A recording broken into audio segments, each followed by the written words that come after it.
Levou 4 anos para ser concluído e agora está aberto em São Paulo para fiéis e todas as crianças de todo o mundo.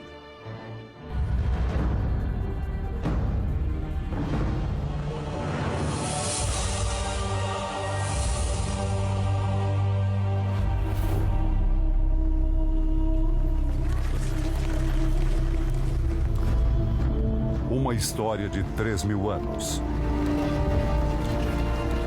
Revivida hoje por um dos maiores movimentos de fé do planeta.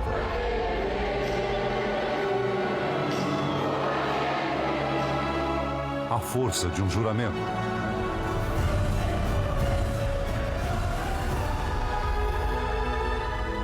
E o poder de uma profecia que se cumpre em nossos dias. De Israel, a Terra Santa, para o coração da maior cidade brasileira.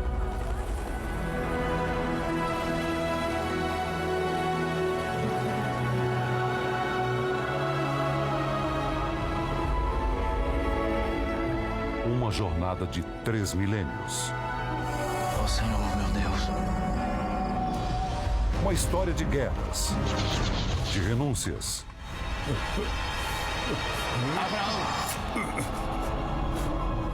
De grandes travessias.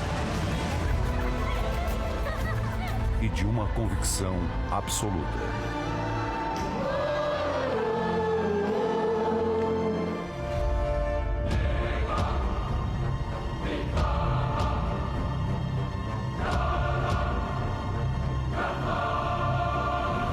Um povo de fé uniu forças do mundo inteiro pela construção do novo Templo de Salomão. Na Ásia, na Europa,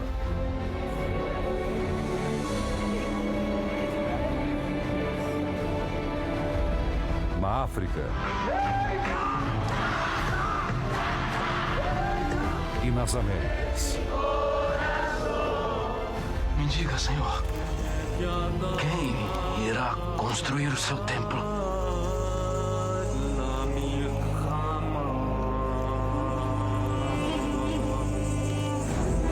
O terreno gigantesco na região central da maior cidade do Brasil virou um canteiro de obras a todo vapor.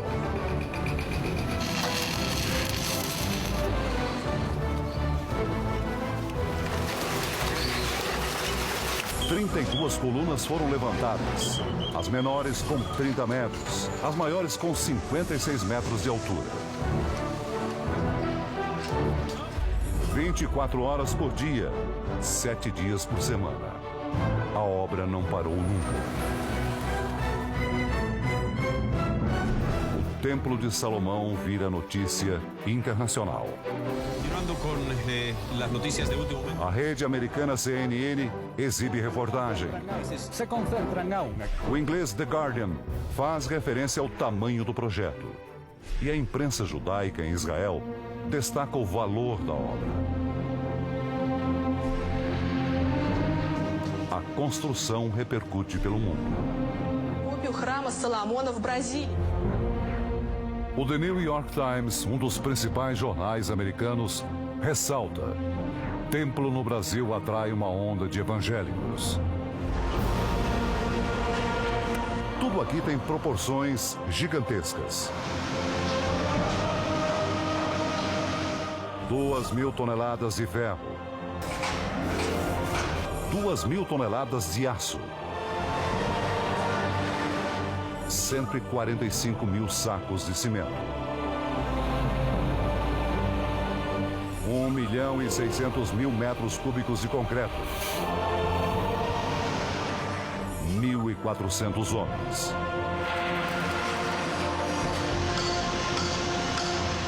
Jorge Cândido é um deles. Sempre passava em frente à obra, admirava, sonhava em trabalhar aqui. Vinha a primeira vez, nada. Vinha a segunda, nada. Falei, Deus, eu quero trabalhar na sua obra. Eu quero tanto trabalhar ali como fazer a sua obra. Eu quero estar ali, é o meu sonho. Para alimentar toda essa gente, um pequeno exército entra em cena. É Ananias quem comanda essa operação. Hoje foram 480 pessoas que tomaram café hoje. Não? Rapaz, hoje o café acabou, eu não acredito. Você vê, todo dia é isso. De manhã e à tarde, de manhã e à tarde. E aí, Maranhão, tudo bem, meu filho?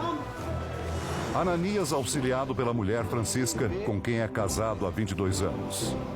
Ele prepara o café, ela prepara e distribui as refeições.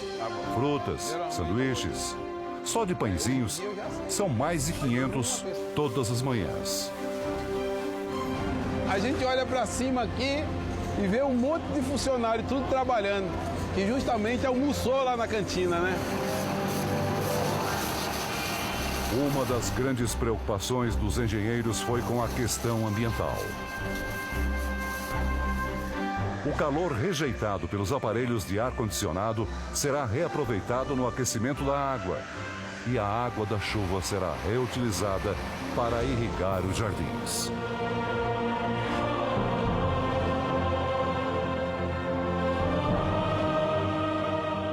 Mas por que fazer um novo templo de Salomão?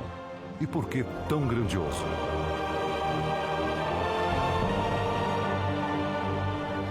A Bíblia conta que a construção de um grande templo para Deus era um desejo de Davi, o segundo rei de Israel.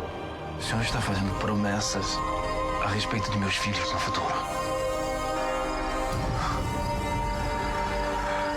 Grande és tu, Senhor. Davi morreu sem ver o templo de pé. Coube ao filho e sucessor, Salomão, que seria eternizado por sua sabedoria, a missão de concluir o santuário.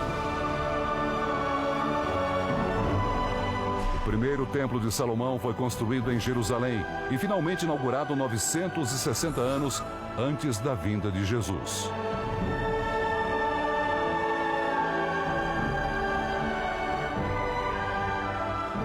Um esforço descomunal para a época.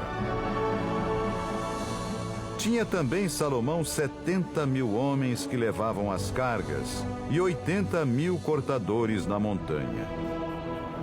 Fogo! 4 séculos depois da construção, o primeiro santuário foi completamente destruído pelos babilônios. E queimem esse templo inteiro! Foi reerguido anos depois. Mas 70 anos depois da vinda de Jesus, o segundo templo também foi ao chão, destruído, dessa vez pelos romanos. Se em Israel o sonho é difícil, aqui no Brasil ele se tornou real.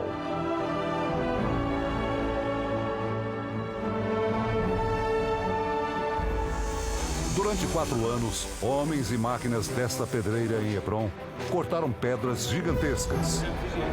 40 mil metros quadrados. O suficiente para preencher 10 campos de futebol. As pedras de Hebrom são despachadas do porto de Ashdod pelo mar Mediterrâneo. São várias viagens num percurso de 12 mil quilômetros e 30 dias até o Brasil. As pedras de Hebrom, novamente cortadas em São Paulo, passaram a revestir a fachada e o interior do templo.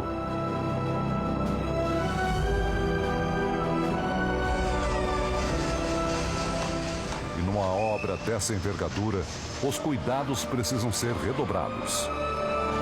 Em 4 anos, nenhum acidente de trabalho grave. Proteção garantida por equipamentos de segurança. Mas também por um hábito que se repetiu todos os dias. Agora, meu Deus, precisamos do Senhor, que o Senhor venha nos guardar, venha nos livrar, meu Pai, de qualquer acidente, de qualquer mal, meu Pai, que venha, meu Deus, sobre nós.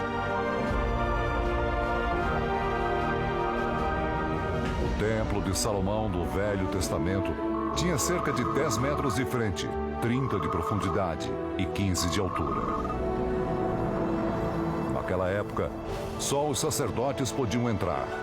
Era um lugar restrito, onde o povo não pisava.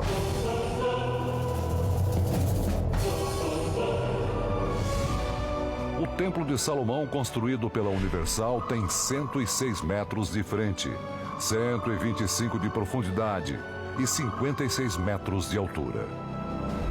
Equivale a um edifício de 18 andares. 2 subsolos e um prédio anexo tem 2.000 vagas para estacionamento. O Templo de Salomão do século XXI está aberto não apenas aos cristãos, mas a gente de todos os credos e de todas as partes do mundo.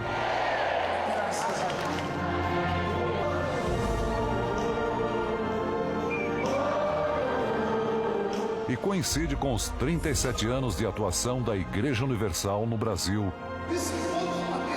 e no mundo. A pregação, que começou em um coreto simples no subúrbio do Rio de Janeiro, passou em seguida para o espaço de uma funerária. Esperado por muitos. Hoje, a igreja fundada pelo bispo Edir Macedo chega a mais de 100 países. Cada um deles representado por uma bandeira que tremula na frente do templo. São milhões de fiéis, alcançados nos 5 continentes.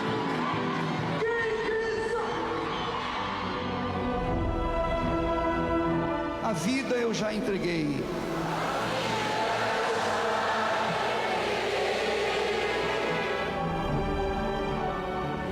Um trabalho social que atravessa fronteiras. Protege perseguidos pela intolerância racial. Acolhe crianças doentes e adultos vítimas da AIDS. Estende a mão para quem mais precisa de socorro. Solidariedade que alcança excluídos nos presídios. Ajuda na recuperação de crianças. E tira brasileiros das ruas e dos vícios. Em nome de Jesus. Esta é a Universal do dia a dia. A mesma igreja e a mesma fé que erguem agora o novo Templo de Salomão. Paulo e Érica frequentam a igreja em São Paulo. E logo que a obra começou, o casal de empresários decidiu ver de perto o tamanho do projeto. Sim, uma coisa que eu tenho vontade de fazer é abraçar uma coluna, porque é tão grande. E agora, finalmente, os dois podem realizar um sonho. Eu achei que eu conseguia abraçar.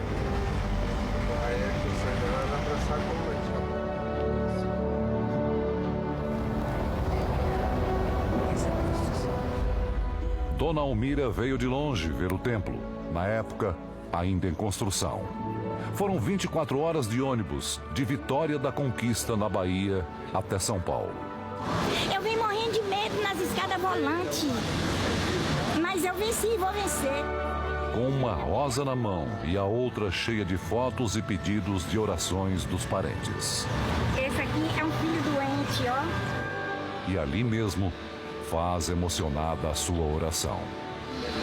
Peço, meu Deus, a bênção do Senhor que toque nele agora, meu Pai. Meu Deus, que haja uma mudança, que haja uma transformação na vida dele. A mega construção tem 4 edifícios. O principal deles, com a nave da igreja, tem capacidade para mais de 10.000 pessoas sentadas. Um sistema de tradução simultânea permite a 1.000 estrangeiros por vez compreender tudo o que se diz nos cultos. O complexo conta ainda com 4 pavimentos para escolas bíblicas, com capacidade para receber 1.300 crianças, além de estúdios de TV e rádio. O platô à frente da construção tem 4 tamareiras de 15 metros de altura. Sentinelas que dão as boas-vindas a visitantes de toda a parte do mundo, de países latinos, E a riqueza, a abundância. europeus, asiáticos. Do lado direito do templo estão o cenáculo e o Jardim das Oliveiras. 12 árvores importadas que têm cerca de 300 anos. Essas árvores foram importadas do Uruguai e vieram do país vizinho justamente para que pudessem se adaptar melhor ao clima de São Paulo. No pé de cada uma dessas árvores existem placas que fazem citações bíblicas à oliveira. Aqui, por exemplo, está escrito: Jesus ensinava todos os dias no templo, mas à noite, saindo, ia pousar no monte chamado das Oliveiras. Depois de passar por um espelho d'água e uma fonte, os visitantes chegam a uma mistura de centro cultural e mini museu. O teto lembra um céu de estrelas. O memorial é uma espécie de museu que combina tecnologia porque essas telas de alta definição permitem interatividade com o visitante, tecnologia e tradição. Aqui estão expostas miniaturas dos principais objetos que existiam no Templo de Salomão. E além disso, os grupos, os visitantes, são guiados por pastores que se vestem a caráter, exatamente como se vestiam o sumo sacerdote do Templo de Salomão. Ele foi feito para reeducar o povo. Aqui é possível assistir em um enorme painel curvo e interativo e em 3 idiomas as histórias da obra construída pela Igreja Universal e as dos antigos templos, desde a época do rei Salomão.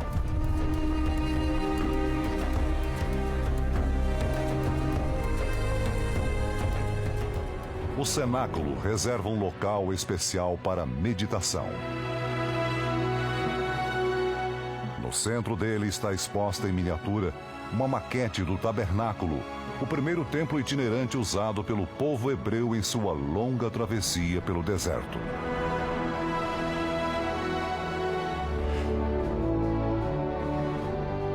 Em outro prédio, há uma réplica do chamado tabernáculo, um templo provisório para a adoração a Deus.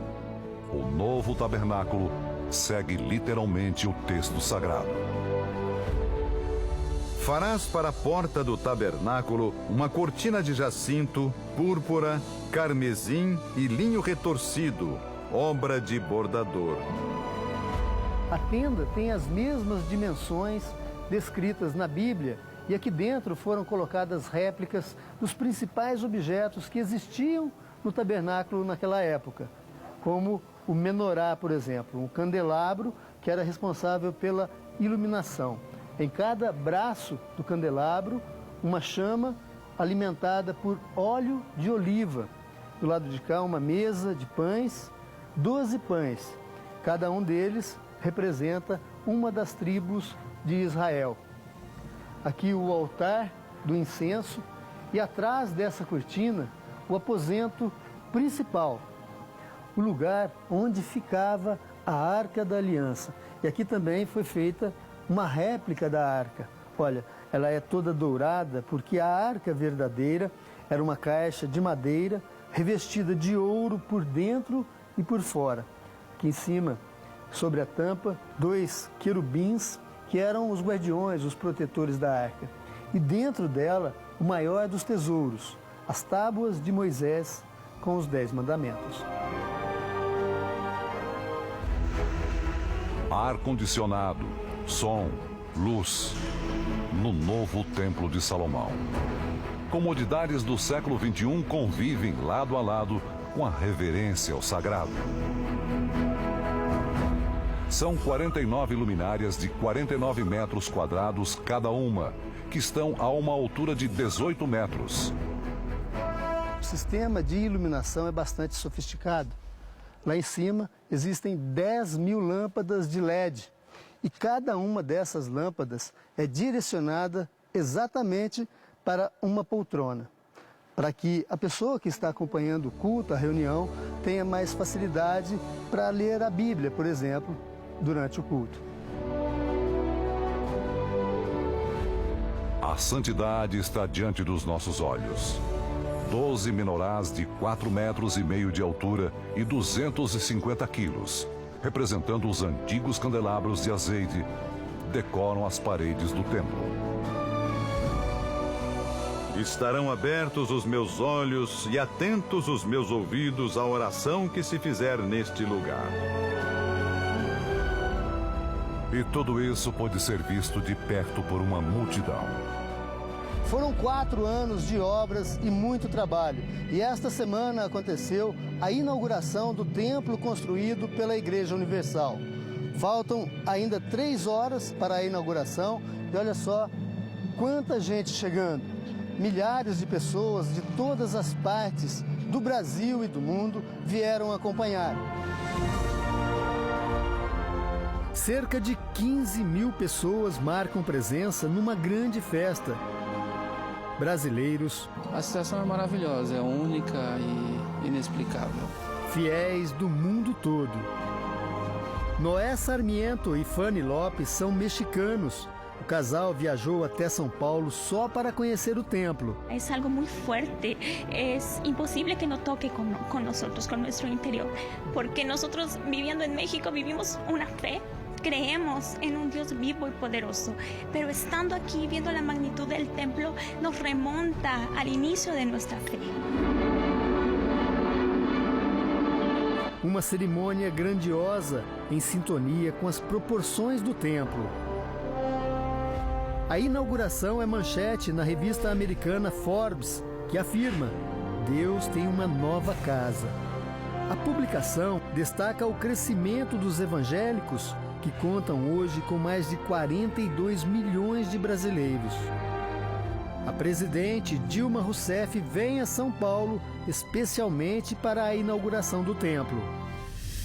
Dezenas das principais autoridades brasileiras estão presentes. Representantes de todos os poderes da República fazem questão de comparecer. Entre eles, o vice-presidente do país, vários ministros de Estado, o governador de São Paulo, além de outros governadores de diversos estados. Está presente também o prefeito de São Paulo, juntamente com vários prefeitos de importantes capitais brasileiras. O poder legislativo é representado pelo vice-presidente da Câmara dos Deputados, acompanhado de parlamentares do Congresso Nacional. Representando o Judiciário, os ministros do Supremo Tribunal Federal, do Superior Tribunal de Justiça e a presidente do Superior Tribunal Militar.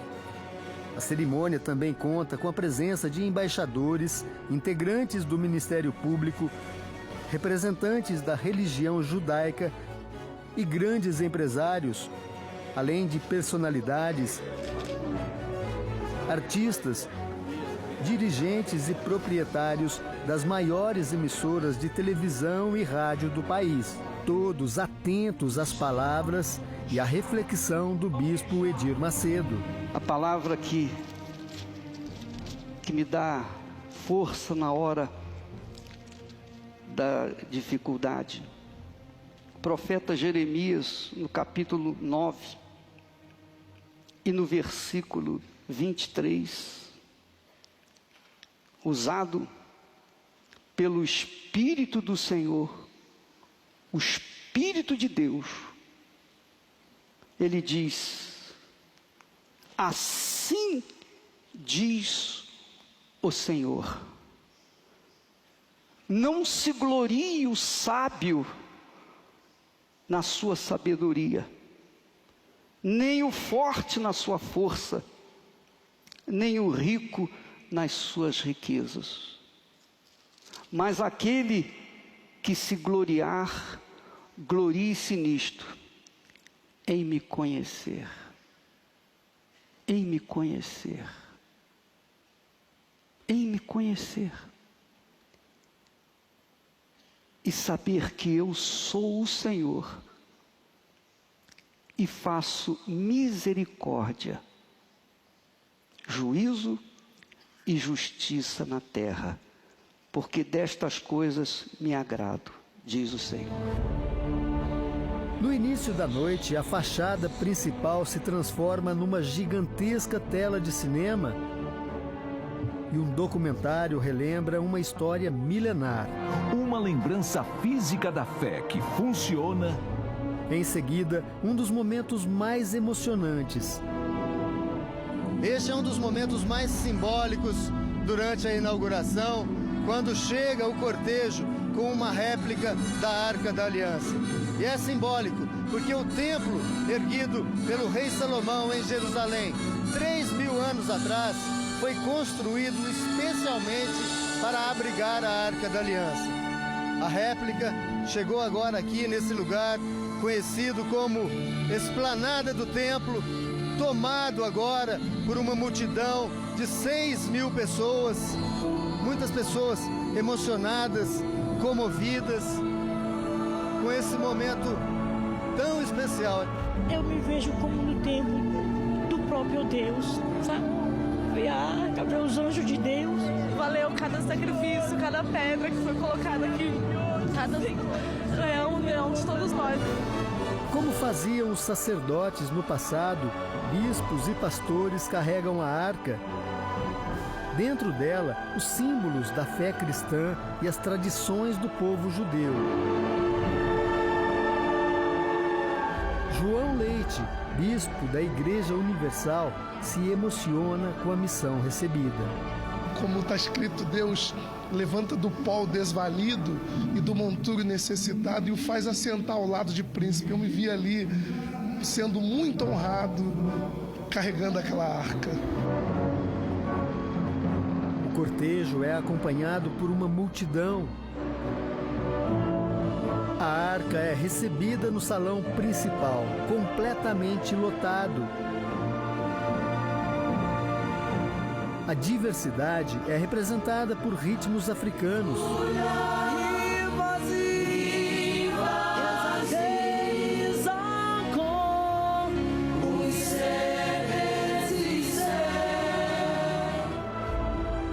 A orquestra toca os hinos de Israel e do Brasil.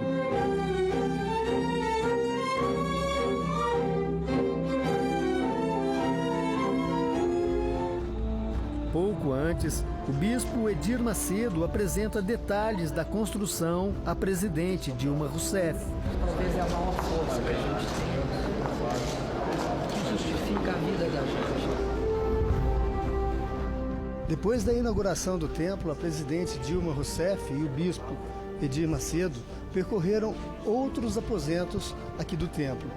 A presidente ficou impressionada com tudo que viu. A presidente se interessa especialmente pela miniatura da Arca da Aliança que está exposta no cenáculo. Por que não fez toda de ouro? Por que entrou a madeira de acrílico? Por quê? Porque mostra que Deus, mesmo sendo ouro, imperecível, infinito, Ele abraça a madeira que somos nós.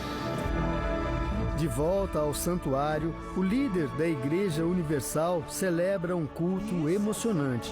Se você vê a beleza desse templo, se você fica entusiasmado pelos símbolos expressivos, se você se sente bem aqui, se você se sente em paz aqui, saiba que Deus quer fazer essa beleza toda na sua vida.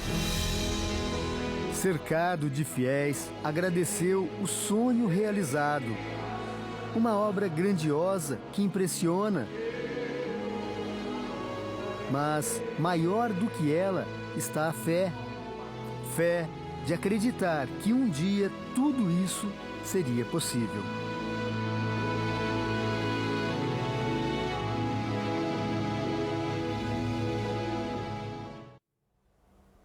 Agora a história emocionante da bebê que passou esta semana por uma cirurgia inédita no Brasil. Ela foi operada ainda presa ao cordão umbilical. O quarto já está montado. Roupinhas e sapatinhos prontos para receber Ingrid, a netinha de Paulo e Margarida. A gravidez